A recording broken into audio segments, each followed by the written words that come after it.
Hi. Did you ever play the worst case scenario game?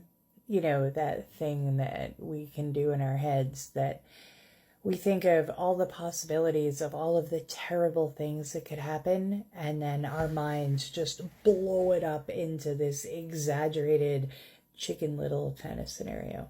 You know what I mean? And I want to offer you another option. See, it's perfectly fine to play the worst case scenario game, but play it right. You have to play the game all the way through to the end.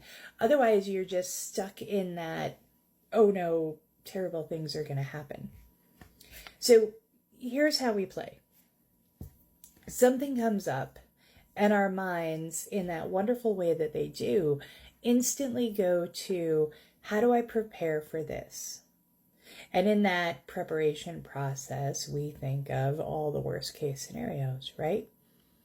And here's where I want you to pause in the game for a second and say, okay, what actually is the worst thing that can happen?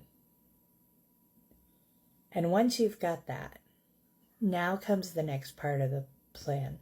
Now comes the next part of the game where we get to say, okay, if that really did happen, what are the resources that I already have access to internally and externally that will help me navigate through that?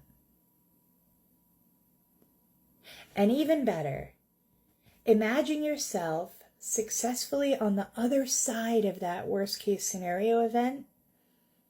And remember all the things that you will have done to successfully navigate through that.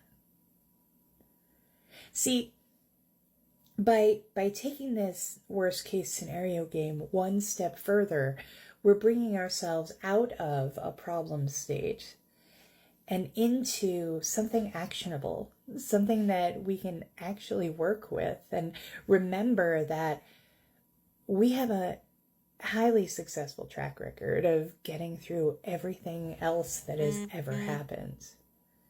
You already have skills and abilities and resources inside of you just below that level of conscious awareness that are 100% there for you the moment that you need them. So, if you're gonna play the worst case scenario game, play it all the way through. Remember how awesome that you are.